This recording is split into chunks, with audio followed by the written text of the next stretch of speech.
João 9, versículo 1. E passando Jesus, viu um homem cego de nascença.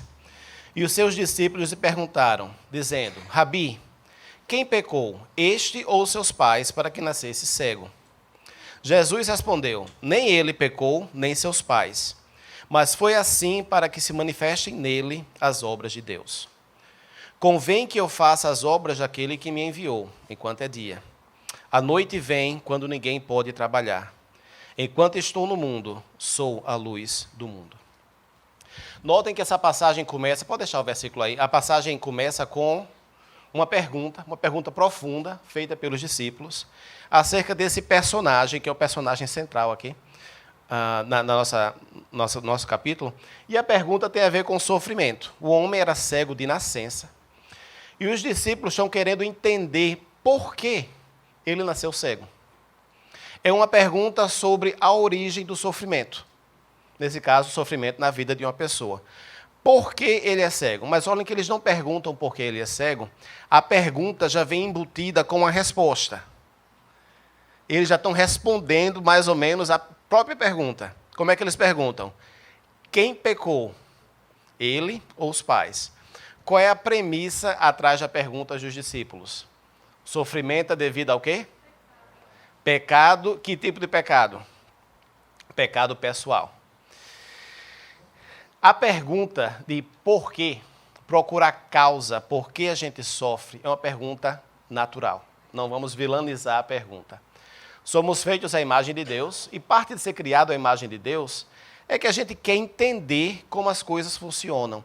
Deus é um Deus de narrativa, é um Deus de história. Deus sabe o que vem antes, o que está vindo agora e o que está vindo depois. Criado à imagem de Deus, qual é a nossa tendência? Querer saber o que veio antes, o que está acontecendo agora e o que vai vir depois. Tranquilo. O problema está vindo aqui com o fato de que, às vezes, a gente, como ser humano, não o Criador, com conhecimento limitado, a gente tem conhecimento de certos dados, mas temos lacunas do nosso conhecimento também. Então, quando a gente vai criar uma explicação, criar uma história, o que é que a gente faz? A gente preenche essas lacunas. Dado, somos todos pecadores. Dado, este homem é cego. Dado, esse homem é cego de nascença. Dado, tem um relacionamento entre sofrimento e pecado. Construção da narrativa. Ou ele pecou, ou os pais pecaram. Você viu como eles pularam aí? Tem umas lacunas, e eles preencheram as lacunas. E a gente faz a mesma coisa, gente. A gente tem certos dados, e a gente coloca esses dados de tal maneira que acaba criando uma história. E a história tem aspectos verdadeiros, os dados, mas tem aspectos não tão verdadeiros, as lacunas que a gente está preenchendo com o nosso próprio entendimento. Por que a gente quer entender a causa do nosso sofrimento? Além de ser criado à imagem de Deus, outra razão, com o entendimento vem um certo sentido de controle. Quando eu entendo por que o meu cônjuge me traiu, quando eu entendo por que eu estou com câncer, quando eu entendo por que essa pessoa me machucou, quando eu entendo por que eu perdi o trabalho, quando eu entendo por que estou passando por tanta dor, a mentalidade é, ao entender, eu tenho um certo controle. Se eu entendo a origem, eu posso tratar da origem e mudar o quê? O presente. E ao mudar o presente, eu vou estar impactando o quê? O futuro. Faz sentido que a gente queira saber o porquê. O problema é que a gente nem sempre identifica o porquê correto. Gente, é verdade que existe um relacionamento entre sofrimento e pecado. O problema aqui com a pergunta deles, eles estão vendo o pecado de uma maneira muito pequena. Eles estão vendo o pecado simplesmente como aquela rebeldia pessoal. E o pecado, teologicamente, é um conceito tão maior do que isso, inclui isso e é maior do que isso. Tem uma passagem aqui de Romanos, Paulo escreve, mostrando que todo sofrimento tem sua origem no pecado. Todo. Câncer é resultado do pecado. Tsunami é resultado do pecado. Mas não necessariamente do pecado pessoal do indivíduo, mas do pecado como uma rebelião, como uma fratura na ordem original criada por Deus. Antes do pecado, não tinha sofrimento. Com a entrada do pecado na história da criação, aí o sofrimento acontece como a consequência. Paulo escreveu aqui: a natureza criada aguarda com grande expectativa que os filhos de Deus sejam revelados. Pois ela, a natureza, toda a natureza, a ordem criada, foi submetida à futilidade, não por sua própria escolha, mas por causa da vontade daquele que a sujeitou.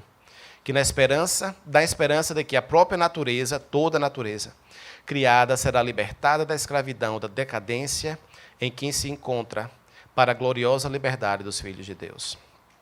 Sabemos que toda a natureza criada geme até agora, como em dores de parto.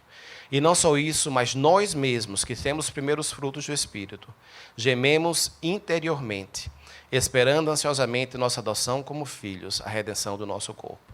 Gente, todo sofrimento tem sua origem no pecado. Nem todo sofrimento, tal quanto a cegueira do homem aqui, é devido ao pecado pessoal da pessoa. E quando a gente não mantém isso em mente, a gente acaba fazendo o que os discípulos fizeram. Você está sofrendo porque você pecou ou seus pais pecaram. E quando a gente faz isso, quando a gente reduz a narrativa só para essa possibilidade, a gente acaba machucando as pessoas profundamente. E quando a gente conta essa narrativa sobre nós mesmos, a gente acaba se machucando. Não é a primeira vez que a gente vê isso na Escritura. Lembra no Velho Testamento? Quem foi culpado de estar passando por muito sofrimento por causa de pecado? Jó. Tem um livro inteiro no Velho Testamento, onde a premissa, os amigos de Jó, foi a mesma. Você perdeu sua esposa, seus filhos, sua fortuna, porque existe pecado em você. E o livro de Jó deixa bem claro que isso não era o caso. Tem um teólogo americano, Tim Keller, que fala que a gente tem geralmente 2 trilhos que a gente pega quando a gente está querendo entender o pecado da gente, procurando pela causa. Ele diz que um trilho, tipo um trem, né? Um trem tem 2 trilhos, né? Um trilho é o trilho da raiva. Essa é a pessoa que está sofrendo, se vê puramente como vítima, e a raiva é em direção a quem? Todo mundo ao meu redor. Então eu quero entender o meu sofrimento, e eu estou com raiva porque a culpa é do bispo, é da igreja, é do meu vizinho, é da minha esposa, é dos meus filhos, é de Deus, é de... preencha o resto da frase. Então esse é um trilho que muitos de nós pegamos quando a gente sofre. O que sai da gente é o quê? Raiva, porque um agente externo é culpado por isso. O outro trilho é um trilho semelhante, mas a raiva não é externa, é interna, e é o trilho da culpa. Nesse trilho daqui, eu entendo o meu pecado, o meu sofrimento. Qual a causa do meu sofrimento? É por minha causa. Porque eu sou miserável, porque eu não presto para nada, eu nunca sei nada, eu sou burro, eu não sou espiritual, eu sou pecador. E eu me culpo por tudo que acontece na minha vida. 2 trilhos miseráveis, da culpa e o da raiva. Pergunta para você, qual desses 2 trilhos é o mais familiar para você? Você geralmente está mais no trilho da raiva, ou está mais no trilho da culpa. Se você for como eu tento fazer muito bem tudo que eu faço. Então, eu estou nos 2 trilhos, ao mesmo tempo aqui. Eu tanto tenho raiva, quanto me culpo. Meio a meio. Os 2 trilhos são igualmente miseráveis. E Jesus, aqui, nessa passagem, nos dá um entendimento libertador que ajuda a gente a sair desses trilhos. Tanto o trilho da raiva, quanto o trilho da culpa. Bota aí de novo o próximo slide que tem isso. Disse Jesus, nem ele nem seus pais pecaram, mas isso aconteceu para que a obra de Deus se manifestasse na vida dele. Gente, notem que Jesus mudou a pergunta. A pergunta foi, quem pecou? Os discípulos estão procurando pelo quê? a causa do pecado. Jesus não nos dá a causa, ele nos dá o propósito. Vocês notam isso? Ele não está falando da causa, a causa antecede a situação. Ele é cego. O que antecedeu? Ou ele pecou ou os pais pecaram. Jesus não olha para a causa, ele olha para o propósito. Ele é cego para que propósito? Para que as obras de Deus se manifestem na vida dele. Jesus muda a pergunta ao responder como responde. Isso não quer dizer que procurar pela causa não tenha o seu espaço. Claro que tem. Mas apesar de, às vezes, a gente não poder identificar a causa, podemos sempre saber o propósito. Propósito do seu sofrimento, qualquer que seja ele, é sempre para que, através de você e do seu sofrimento, sejam manifestadas o quê? As obras de Deus. No adultério, no vício, na perda de alguém que você ama, na morte prematura por causa de uma doença, no câncer, na perca de trabalho, na mudança para outra cidade, o que quer que seja. Podemos não saber a causa, mas sempre sabemos o propósito. Para que sejam manifestadas em mim, através do meu sofrimento, as obras de Deus. Vamos dar continuidade. Estou tentando ajustar aqui por causa do tempo, fiquem comigo. Para que sejam manifestadas nele as obras de Deus. Uma outra frase equivalente a isso é para que Deus seja glorificado através desse sofrimento. A gente usa muito esse vernáculo no nosso ambiente evangélico, eclesiástico, né? Glorificar a Deus. O que significa glorificar a Deus? Dar glória a Deus. Como assim? Quer dizer que Deus não tem glória e eu vou lá e eu entrego glória a Deus? Não, não. Esse dar glória, glorificar, significa reconhecer algo que já está lá. Significa declarar para o mundo algo que já está lá. A glória de Deus é a beleza de Deus, é a perfeição de Deus. Através do meu, olha como Deus é grande. Através do meu sofrimento, eu posso mostrar ao mundo a beleza, a perfeição de Deus. Isso é absolutamente libertador. Vamos continuar aqui com o versículo 6 e vamos aprender com o cego como é que a gente traz glória para Deus através do nosso sofrimento. Como é que a gente cumpre o propósito divino para o sofrimento que temos em nossa vida. E aprendemos 3 ou 4 coisas com o homem cego. Versículo 6. Tendo dito isso, cuspiu na terra. Olha que coisa estranha Jesus faz. Tendo dito isso, pegou terra, cuspiu na terra e com a saliva fez um lodo, uma lamazinha lá, e colocou o lodo nos olhos do cego. Estranhíssimo. E disse-lhe, vai, lava-te no tanque de Siloé, que significa o enviado. Foi, pois, e lavou-se e voltou vendo. Então, como é que a gente glorifica a Deus? Como é que a gente cumpre os propósitos de Deus através do sofrimento que a gente está passando pela vida agora? Ponto número 1. Manifestamos a glória de Deus em nossas vidas através do nosso sofrimento quando nos submetemos a Deus com confiança. Primeira lição que o cego nos dá, ele se submeteu a Jesus. Jesus faz uma coisa bem estranha, com lama, cuspe, lama no olho, e esse homem é cego, e ele diz, você, estando cego ainda, saia daqui e vá se lavar naquele tanque ali.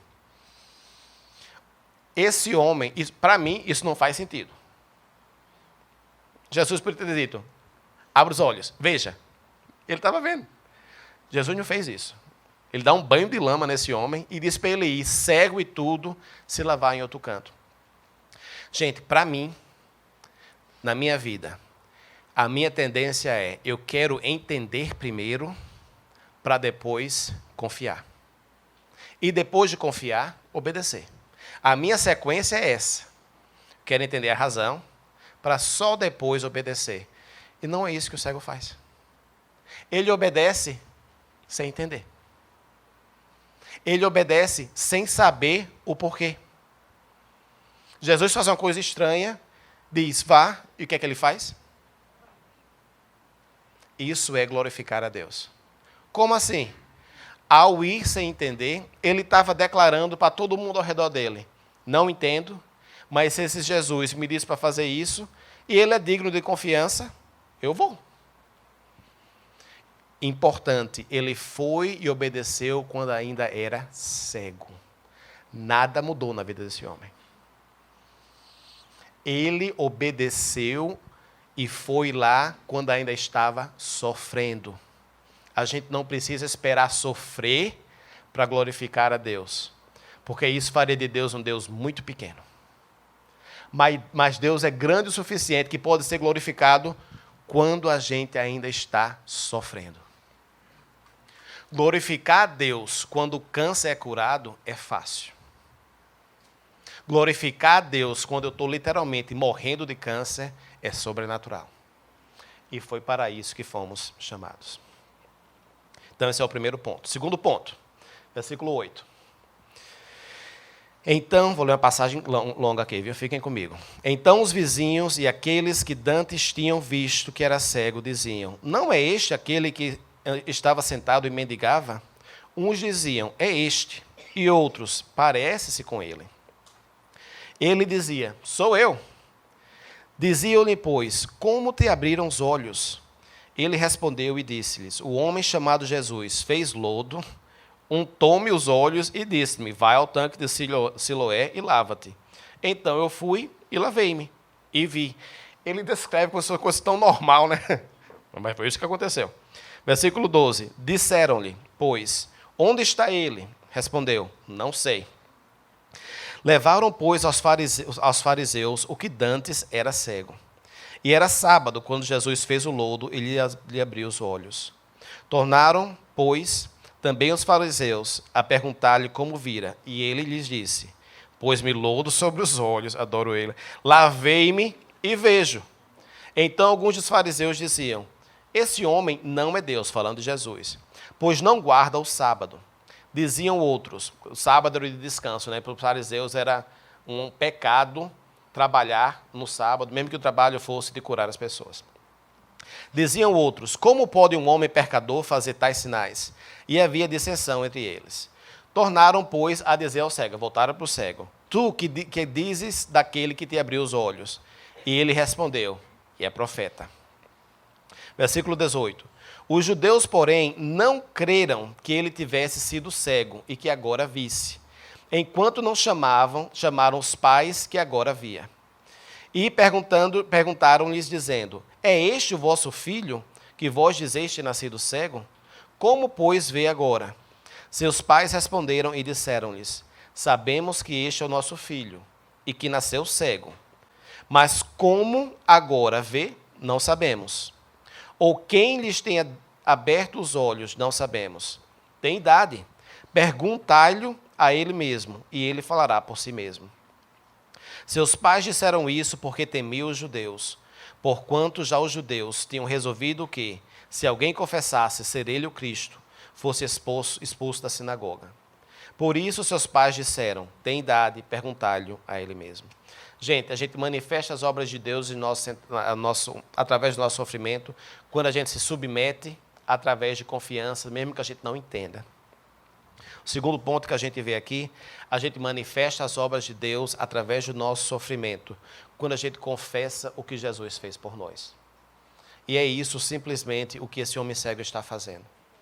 Pelo menos 2 vezes aqui ele relatou, estava cego. Ele cuspiu na lama, colocou a lama no meu olho, disse para eu me lavar, eu me lavei e agora estou vendo. Não tem mágica nenhuma. Olhe que o cego não complica nada. Ele simplesmente relata o que Jesus fez por ele. A teologia dele não é uma teologia acadêmica. Não é uma teologia de quem foi para o seminário. Eu fui para seminário, não estou dizendo nada contra ir para seminário. Mas a gente não precisa de um treinamento formal para poder dizer ao mundo quem Jesus é, se a gente tem uma experiência pessoal com esse Jesus. E isso é libertador. A gente cumpre o propósito de Deus para o nosso sofrimento quando a gente obedece, mesmo que não entenda. Quando a gente proclama o que Jesus fez em nós e por nós. Vamos continuar, tenho mais 2 pontos. Versículo 24. Chamaram, pois, pela segunda vez, não estão deixando o coitadinho em paz, né?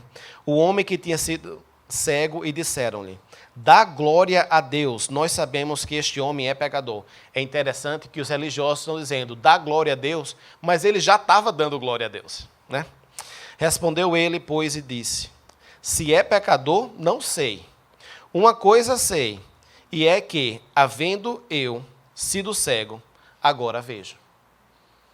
Mais uma vez declarando, não sei quem esse homem é, mas eu antes era cego, e agora estou vendo, e é por causa dele. 26. Tornaram a dizer-lhe: que te fez ele? Como te abriu os olhos? Terceira vez que eles estão perguntando a ele, né? Quarta vez incluindo os pais. Respondeu-lhes: já vô-lo disse, e não ouvistes. Para que o quereis tornar a ouvir? Quereis vós, porventura, fazer-vos também seus discípulos? Aí ele está usando sarcasmo, né? Ironia. Então os injuriaram e disseram: discípulo dele sejas tu. Nós, porém, somos discípulos de Moisés. Nós bem sabemos que Deus falou a Moisés, mas este não sabemos de onde é, este sendo Jesus. O homem respondeu e disse-lhes: nisto, pois, está a maravilha, que vós não saibais de onde ele é, e me abrisse os olhos. Ora, nós sabemos que Deus não ouve a pecadores, mas se alguém é temente a Deus e faz a sua vontade, a esse ouve. Desde o princípio do mundo, nunca se ouviu que alguém abrisse os olhos de um cego de nascença. Se este não fosse Deus, nada poderia fazer. Olha que teologia profunda que ele está desenvolvendo por causa do encontro que ele teve com Jesus. Responderam ele e disseram-lhe: tu és nascido todo em pecado e nos ensina a nós, e expulsaram-nos. Gente, a gente cumpre os propósitos de Deus para o nosso sofrimento quando a gente se submete, mesmo que não entenda. Quando a gente simplesmente proclama o que Jesus fez por nós. Terceiro ponto, quando a gente prioriza Jesus acima do nosso conforto. Olhe a resistência que este homem está recebendo, não só da comunidade, dos líderes da comunidade. A palavra contemporânea que a gente usa é bullying, né? Abuso, perseguição. Ele está sendo perseguido. Eles fazem graça dele. Eles tentam forçar os pais, a família, intimidando a família. Eles chegam ao ponto aqui nesse versículo de expulsar o homem da comunidade. E nesse processo todo, onde está a prioridade dele? Jesus. Isso é glorificar a Deus. Como assim? Ele está dizendo, ser parte de uma comunidade é importante, que as outras pessoas gostem de mim é importante, mas esse Deus é mais importante do que o que vocês estão pensando de mim. Submeter, confessar, priorizar. Último ponto. Todo mundo com fome, todo mundo diz amém. Pode dizer que eu não vou me ofender, não. Último ponto. Manifestamos as obras de Deus através do nosso sofrimento, quando a gente cresce em nosso entendimento de quem Jesus é. Vou dizer de novo. A gente manifesta as obras de Deus em nossas vidas através do nosso sofrimento, quando a gente cresce em nosso relacionamento com Jesus, quando a gente cresce em nosso entendimento de quem Jesus é. Olhem que esse homem cego faz 4 declarações sobre Jesus. Preste atenção aqui. Versículo 11. Ele respondeu e disse-lhes: o homem chamado Jesus fez lodo. Quem é Jesus nesse versículo? Um homem. Versículo 17. Tornaram, pois, a dizer ao cego: tu que dizes aquele que te abriste os olhos? E ele respondeu: o que é? Começou com o homem, igual a todo mundo. Jesus agora é quem? Profeta. Já é um patamar elevado, né? Porque o profeta é um homem de Deus, que traz a mensagem de Deus para o povo. Versículo 33, se não fosse de Deus, não poderia fazer. Homem, profeta de Deus. Alguma maneira esse homem é de Deus. E a última declaração, versículo 35 a 38. Jesus, ouvindo que o tinha expulsado, foi depois de ter sido expulso, né? A gente parou a história. Encontrando, disse-lhe, crês tu no Filho de Deus? Ele respondeu e disse, quem é ele, Senhor, para que nele eu creia? E Jesus lhe disse, tu já o tens visto, e é aquele que fala contigo. E ele disse, creio, Senhor, e o adorou.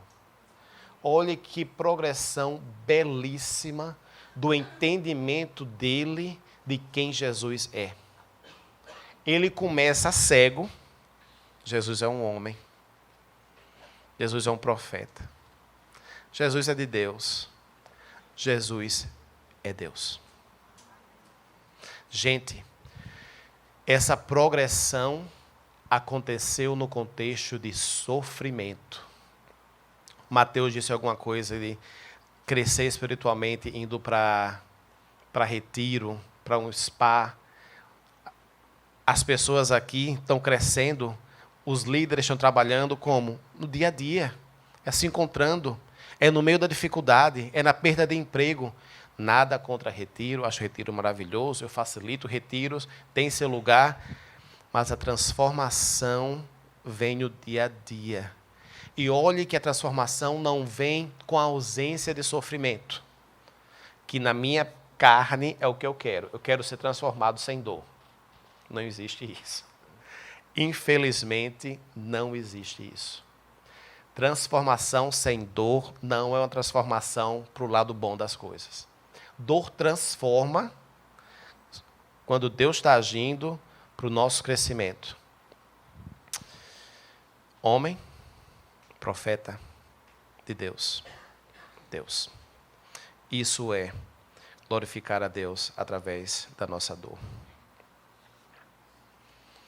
Versículo 39, e disse-lhe Jesus, eu vim a este mundo para juízo, a fim de que os que não vejam, a fim de que os que não veem, vejam, e os que veem sejam cegos. Aqueles dos fariseus que estavam com ele, ouvindo isso, disseram-lhe, também nós somos cegos? Disse-lhes Jesus, se fosseis cegos, não teríeis pecado. Mas como agora dizeis, vemos, por isso o vosso pecado permanece. Olha que o cego tinha visão espiritual e os que viam, os fariseus, não tinham. Cumprimos o propósito de Deus para o nosso sofrimento. Quando? Quando a gente age e obedece, mesmo sem entender. Quando a gente dá prioridade a Jesus. Quando a gente cresce em nosso conhecimento de Jesus. E quando a gente simplesmente proclama, declara quem Jesus é e o que Ele fez por nós. E é esse o desafio para a gente da palavra de Deus hoje de manhã. Para que, isso é um chamado de Deus para a gente hoje, em Recife, no ano de 2019. Não sei quantas pessoas tem aqui, 60, 70. Cada uma tem sua bagagem de sofrimento. E é essa bagagem de sofrimento que é uma oportunidade para a gente experienciar o que o homem cego experienciou. Mesma coisa. Nem menos, nem mais. Mesma coisa. Vamos orar. Pai amado,